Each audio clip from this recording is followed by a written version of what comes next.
What's up, families? It's your girl KJ. Welcome back. How y'all doing? What y'all doing? Let's catch up. As y'all can see from the title of this video, it is tea time. And as y'all know, the month of February is coming to a close.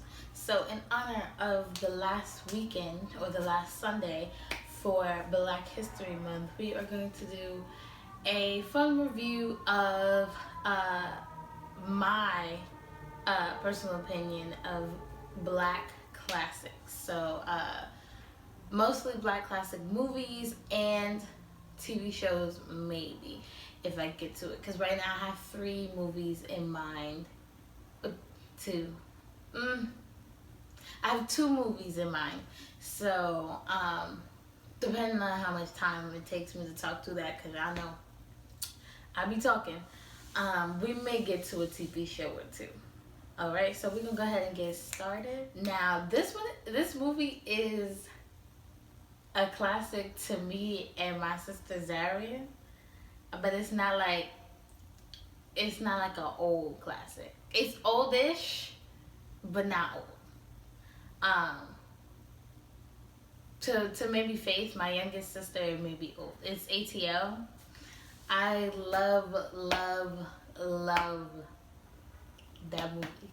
Like, I be reciting lines. Me and my sister recite the lines all the time. Like, we are not even allowed to watch that movie at my mom's house because we watch it so much and we're always reciting the lines. But it's just so good. Like, aside from the fact that the characters look like they're in their 30s, that's not the point. The point is the movie as a whole is just, I don't know, it's just pivotal to Black people.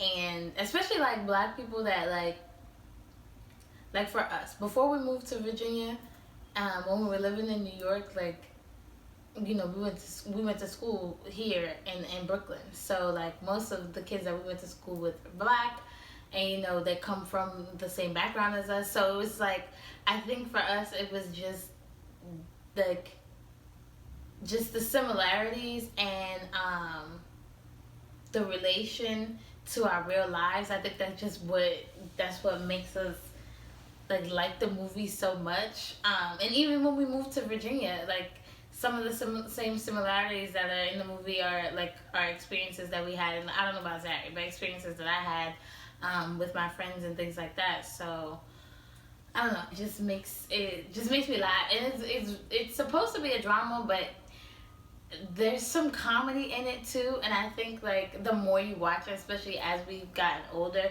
it becomes more of a comedy than a drama, because it's like when you become an adult, like teenage problems and teenage things seem so small and trivial, and it's like, damn, like that wasn't nothing. Like if I thought I had problems then, please, these problems now is like totally different. So then there's that, and then there's like the wardrobe. Just like watching older movies, period, and seeing the wardrobe is always hilarious.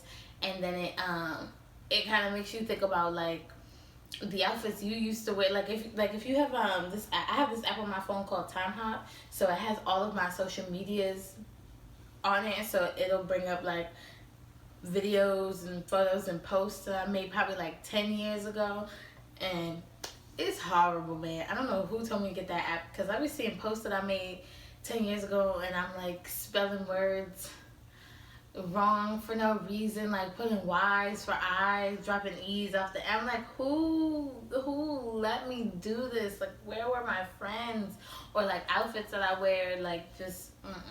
Although I'm not a clothes person, I don't like clothes. Y'all know this, so I still get beat up about clothes by my family anyway. But you know, that movie just, it gives you that feel. It gives you like, you looking back like, damn, what was I thinking? Like, really, I made a big deal out of something like that? And it's just funny because it's just like the accents, the comedy, like I said, it's just, I don't know, like everything to black culture, it's just a good movie. Like, it's hard to explain. I just really, really love that movie.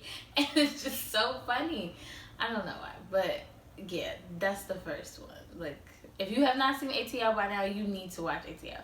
It has T.I., it has Lauren London, it has what's that guy? Is his name Jackie Long? Jackie Black? I think his name is Jackie Long. It has him, it has Evan Ross, Tracy Ellis Ross's brother.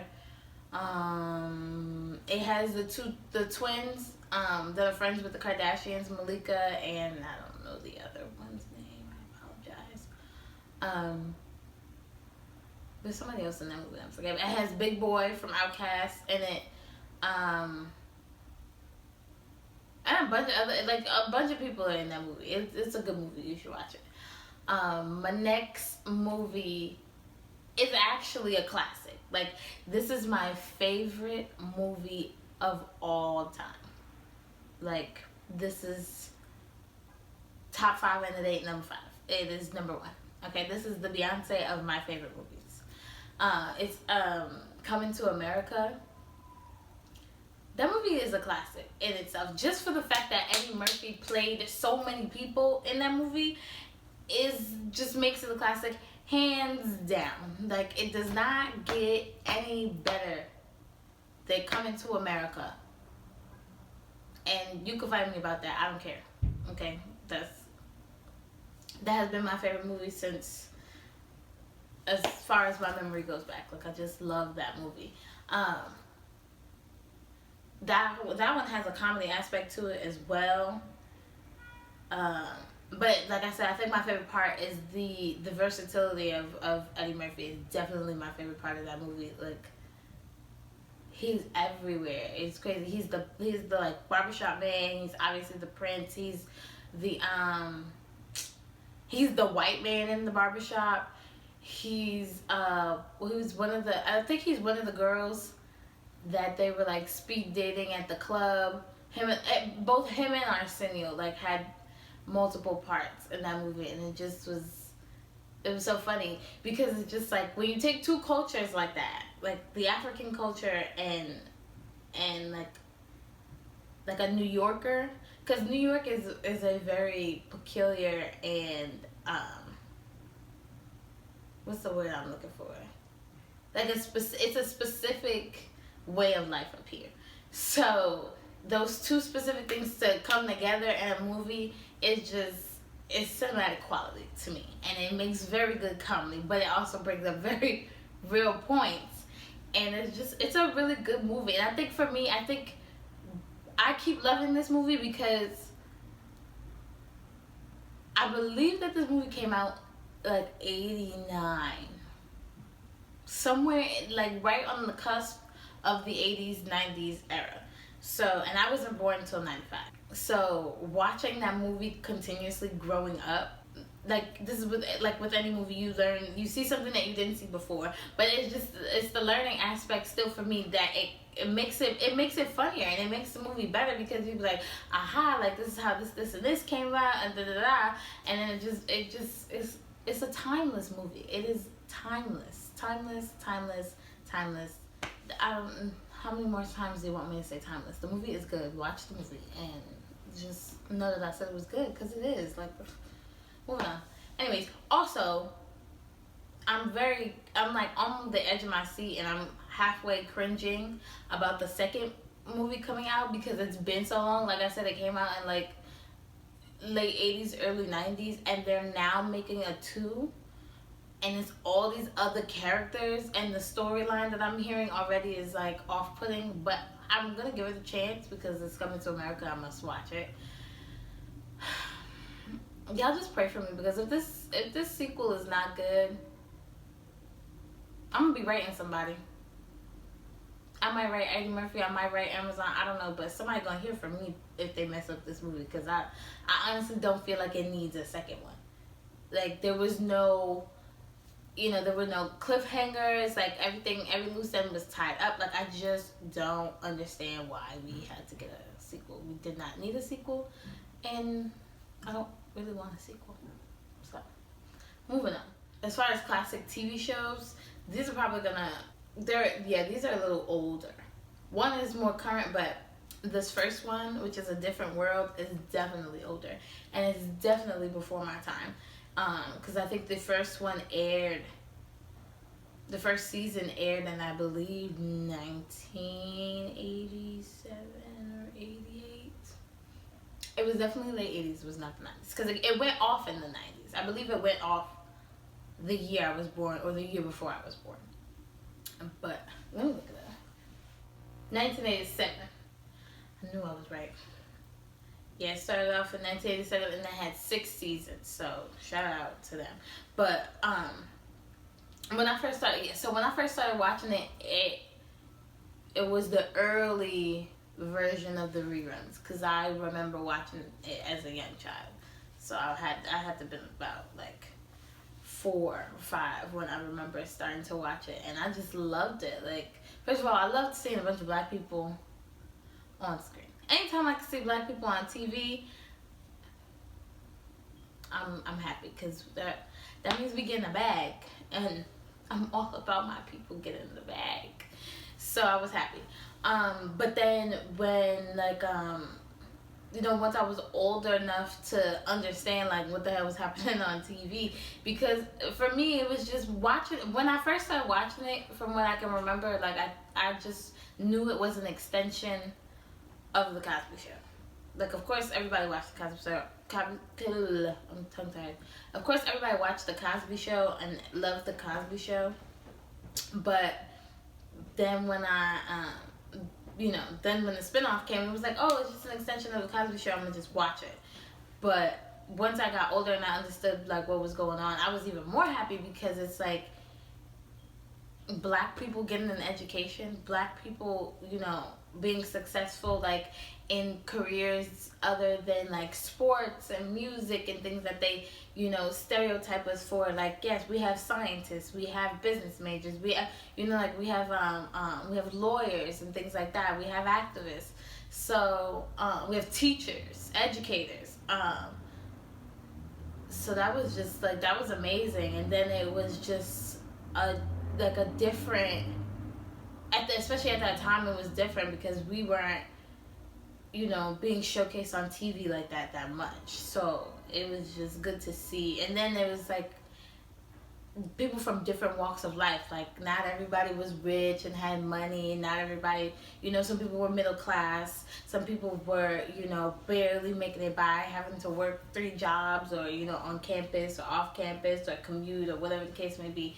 So, I just love that show. And then, like I said, the more you watch it and the older you get, like, you start to piece more things together, you start to get an understanding. It gives you something to look forward to, gives you something to, I wouldn't say reference, but like, just to motivate you, to know that you can do this, to know that this is representation for us out there. I did love the, the personal aspect to it too, with Dwayne and Whitley's relationship. Like, everybody loved that. Dwayne was the cute nerd that everybody liked. What's his name? I think his name is Kadeem. I can't remember his last name. Is it Harris? He was on Disney Channel in his later years. He was on a show with Zendaya. I think it was Casey Undercover. Is what it's called. Kadeem Hart, that's her name. And then, of course, Jasmine Guy. Those were good. I did like, I also like Jalissa's Jaleesa's character. I think I relate to her more now in my adult life. When I was younger, I thought that I was more of Freddie's. Like I related more to Freddie, but really, I think Jaleesa really did it for me. Lisa Bonet's character was good as well, although you know she wasn't there for all of the seasons. But I think it's the two first seasons that she was on. The 2 seasons she was on, it was okay.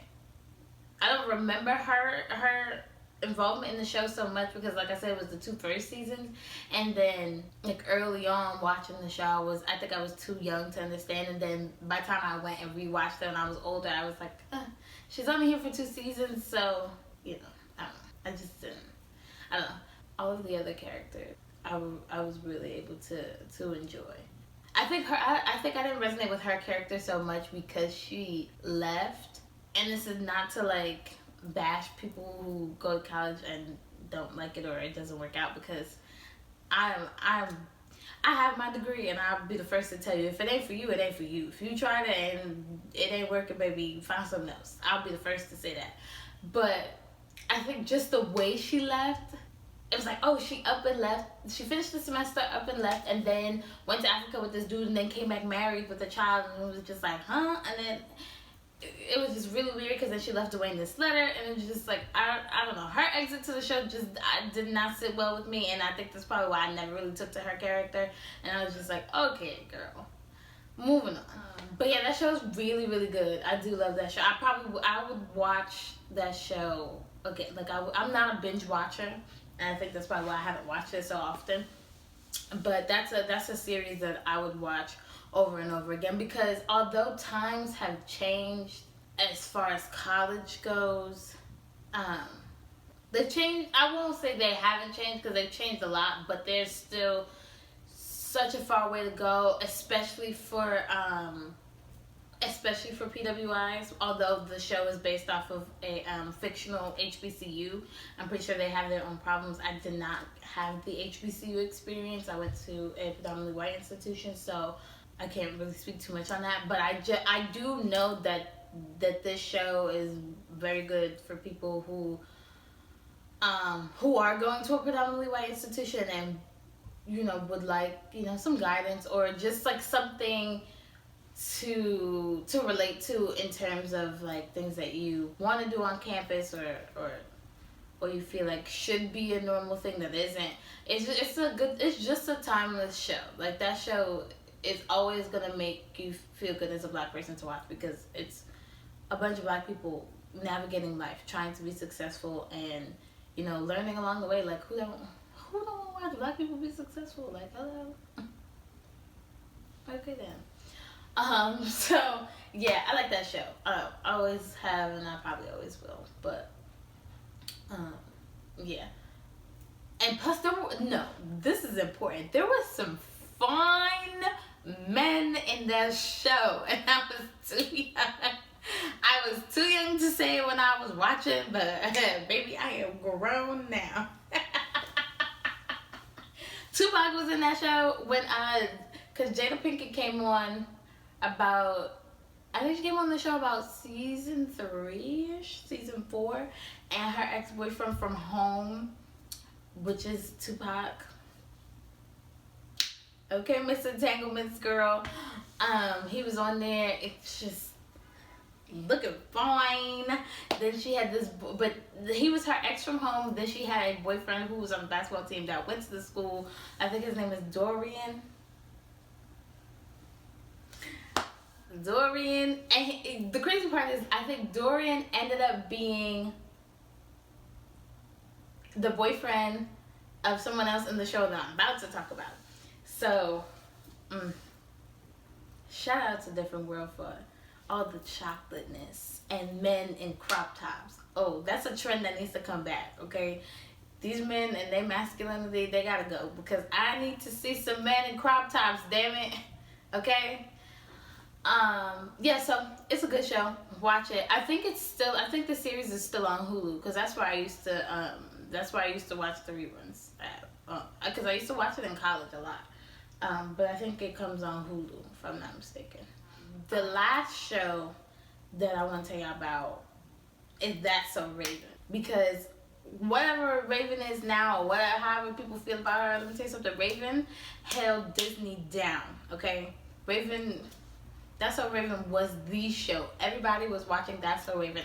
And it was the first show on Disney Channel that had a black lead, and it went for more than, I think, the scheduled 65 or 95 episodes, something like that. It ended up having 100 episodes, and that was the first to do it for a sitcom on Disney. So shout out to Raven-Symoné. Sis has been getting her bag since like age 3, and we cannot knock a hustling queen, and that is just that. But Disney did their job with That's So Raven, and she made sure she got every bag that she could out of them. She had That's So Raven. She had I'm pretty sure, even though she wasn't in the third Cheetah Girls, she was a producer of some sort on it. So she had 3 Cheetah Girls movies.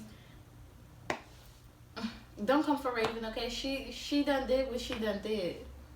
Period, sis. But no, that show was really good. It was really good. That show was, in my personal opinion, that show was the blueprint for Hannah Montana. Don't argue with me, because ain't no argument. There was the style, there was the music, there was friendships, there was race, there was sexism, there was just, let me tell you something.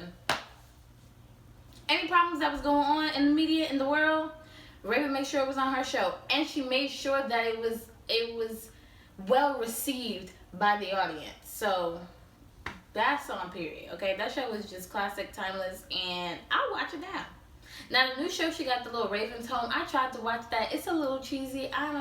This new Disney Channel, I don't really bang with new Disney Channel like that. Like I barely caught the Zendaya era when she was on Shake It Up, because I didn't too much like that show either. I love Zendaya, she's my girl, but Shake It Up was no. I don't know if maybe I was too old, like I had grown out of Disney by then, or it was very cheesy. Like everything really to me on Disney, I think the only show on Disney Channel when she was watching it that I actually liked was Good Luck Charlie. Anything after Good Luck Charlie sucked to me, and I did not watch it. So that was definitely no. But yeah, That's So Raven was great. And I just was telling Faith the other day, because I asked her, I was like, have you seen all 3 of the Cheetah Girls? Because I had her watching Brandy's Cinderella, because as her black older sister, I have to make sure she goes out into the world with the tools that she needs to succeed. And Brandy Cinderella is one of those tools. Don't argue with me. So,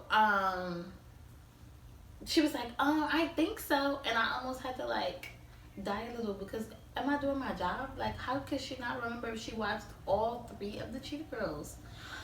So the next time I get some time home, that is on the next mission. We have to watch all 3 of the Cheetah Girls.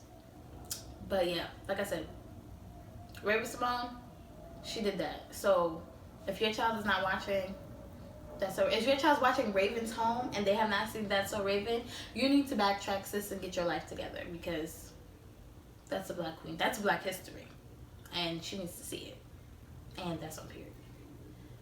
So I still do not remember the 3rd movie that I was supposed to review with you guys. So that is it for my tea time. Thank you for chilling with me. Thank you for watching these Black History Month reviews. Our people are great. I told y'all, and now y'all see. Y'all can go see for yourself. Make sure you watch everything that I have reviewed so far, which has been we started with the Amazon movies of One Night in Miami and Sylvie's Love. If you have not seen those, you should probably go ahead and watch them. They are very good movies. I'm not going to talk too much about them because I already have videos for them. But yes, go and watch those. And then, All of the Issues by Kenya Barris. So Blackish, Grownish, Mixedish. Watch all of those. I have not even caught up on this week's episode. So, wait, what's today? Yeah, I apologize for not having a video for you guys last week. That's why I'm keeping this one upbeat, and I'm not killing y'all with my political views about America and whatever else is going on in the world. But yeah, thank you for sticking with me. I hope you guys enjoyed your Black History Month. I enjoyed mine. I wish we could have done more, but you know, COVID is here, so it's hard to kind of move and shake the way we want to. But I do have a problem because usually Snapchat gives us a filter for Black History Month and we didn't get one. I see that they did this little thing where you can add Black History Month stickers to your pictures and videos or whatever the case may be. No. Bring back the filter that we used to have where you can just swipe and have it. I like that one better. In addition to the stickers, keep the stickers, but also bring back the filter, okay? Just somebody get that little message to Snapchat for me, okay? Anyways, don't forget to like, comment, and subscribe, and I will see y'all next week in March.